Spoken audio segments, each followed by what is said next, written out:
What's up, everybody? I hope you're doing well. So I had this whole video planned today that was on a completely different topic than this one, and when I went to sit down to film it, I just wasn't feeling it, so I thought instead I would chit-chat a little more off the cuff about something that's been on my mind lately. Why exactly have I had the success I've had as an entrepreneur, working part-time, running 2 businesses, generating a multiple 6-figure revenue? I used to have one picture of what the ingredients were to become a successful entrepreneur, and just as I've been reflecting, maybe the last year or so, I'm noticing that a lot of folks who I feel have those ingredients aren't necessarily seeing success in their entrepreneurial ventures. So it made me wonder, okay, well, what is it that's actually going on, at least for me, that I seem to be having success if it's not potentially some of the things that I thought contributed to that success? So of course, anything I say here is completely speculation. I don't have like database research, but here are my speculations on what the ingredients are that have contributed to my success as an entrepreneur. Now, the first item on this list is something I have stood by from day one, and that's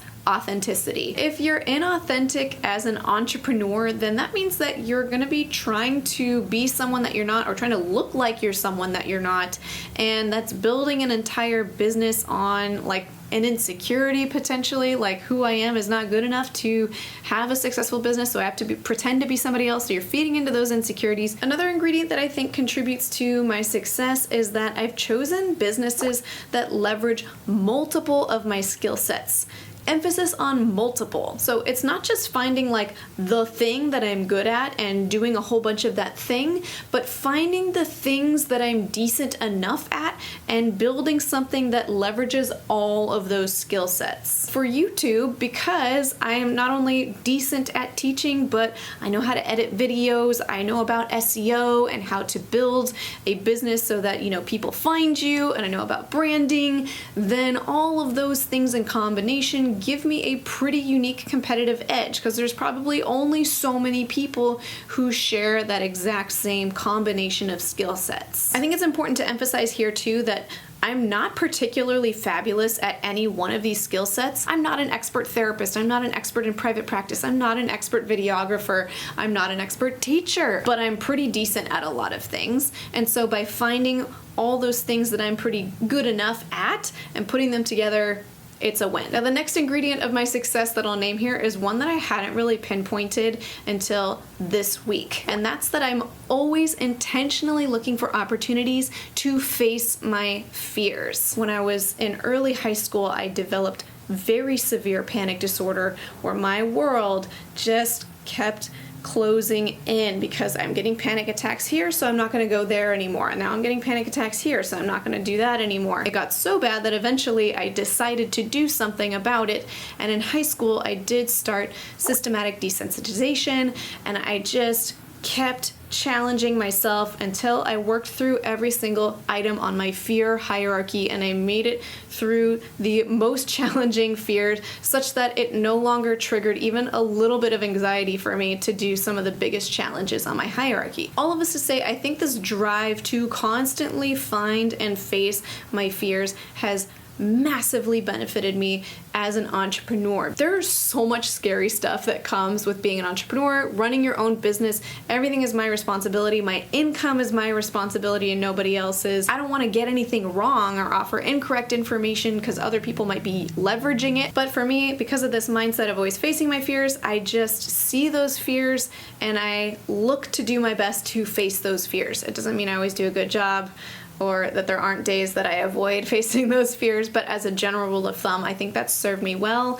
and I think that's something that holds a lot of people back from success. Now, the next ingredient that I think has contributed to my success is gamifying my life. The approach that I have is to see myself as the competitor that I'm always trying to one-up. Not in a way that bashes Marie, but to say, okay, last time I did this blog post, I did it like this. How can I make it just a little bit better? Can I just one-up myself just a little bit this time? And it turns into a game. It's like, how do I level up? How do I do the thing that I'm already doing but do it better? How do I add some new thing on that I was scared to do, but if I can just learn how to do this skill, then it will be even better. And by doing it this way, where I'm only comparing myself to myself, it becomes very intrinsically motivating and it becomes very rewarding because I can always do a little bit better than whatever I did last time, even if I'm never going to be able to do as good as somebody else at some particular skill. I can always improve my own skill set at least a little bit. Another factor that I think heavily contributes to my success as an entrepreneur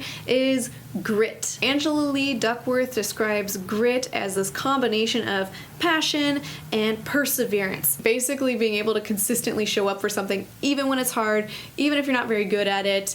And a key component that Angela Lee Duckworth describes about grit is that it doesn't really have anything to do with talent per se. So it's really just about that ability to stick with a passion and be persistent. That leads to success. That first year that I started Private Practice Skills, I wasn't getting paid anything for it. I was working my regular full-time job and I was doing private practice skills, at 6 p.m., 9 p.m., 10 p.m. I was spending 20 to 40 hours a week building this business out of nothing, and I kept showing up because I was so passionate about it and I was willing to persevere and keep going. If you're interested in learning more about the concept of grit, Angela Lee Duckworth, as I mentioned, has a TED Talk about it. I'll link to that below, or if you're into books, you can check out her book too, which is awesome, and I'll link to that below as well. And the next ingredient that I suspect has something to do with my success is seeing failure as a necessary part of success. In other words, it's not just that failure is sort of, a thing that we can get through and we're capable of moving past it. No, failure is actually a part of the learning curve. We're all supposed to fail over and over and over and over again as part of the success. You don't see this on camera, but even just making a video, how many times I get to my computer to edit a video to find that the audio is cut out of the entire thing and I have to go back and re-record the whole thing or scrap it and come back a different day because I didn't realize it till later. Every single day there's things in my life that look like failures, and at this point it's just yep, there it is. Let's keep going. It's part of success. And I also don't think I really talked about this piece before in this context, but I have many failed business ideas that happened before this one. So failure is embedded not only in the success of this business, but I also failed at several other business ideas before this one. And the last ingredient to my success I think is important to acknowledge, and that's luck.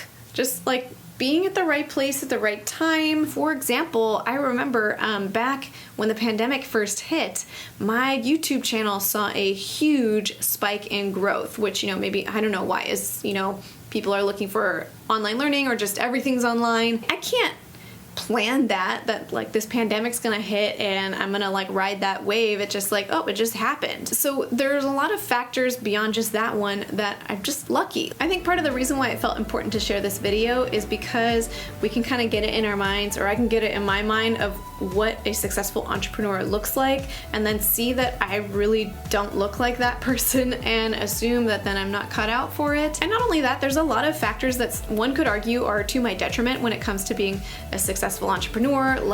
I'm really peculiar and I'm particular and I'm highly sensitive. Generally, I don't do well working for an employer because I really want to do things my way. All of these things, you could make an easy argument that I'm not really cut out to be an entrepreneur, and yet here I am. I just figured out a way to play to my strengths that didn't require me to lean into the things I'm not really good at in order to make it happen. There's more than one path to success, whether success for you looks like being an entrepreneur or whatever your path to success looks like. I don't think there's one cookie cutter way to make it happen. Most importantly, I think it's important that you know who you are, what your strengths are, and find a way to combine your strengths together to sort of collude for your benefit. Did I use that phrase right? That sounds like criminal activity. Hopefully you know what I'm saying. Use your strengths to combine together for your benefit. There it is. I don't know why that was hard. And before we close, I'd like to thank TherapyNotes.com for sponsoring this video. TherapyNotes helps with scheduling, notes, billing. They have a HIPAA-secure telehealth platform, and then just generally streamline all of your practice management needs. If you'd like to check out TherapyNotes, you can get 2 months to try it for free with no commitment just by clicking the link in the description of this video. Well, I hope you found this video helpful. This is kind of coming as part of my end of year reflections as 2022 is coming to a close. Let me know in the comments what some of your kind of secret sauces are as far as the things you can leverage as your strengths to build towards success. And until next time, from one therapist to another, I wish you well.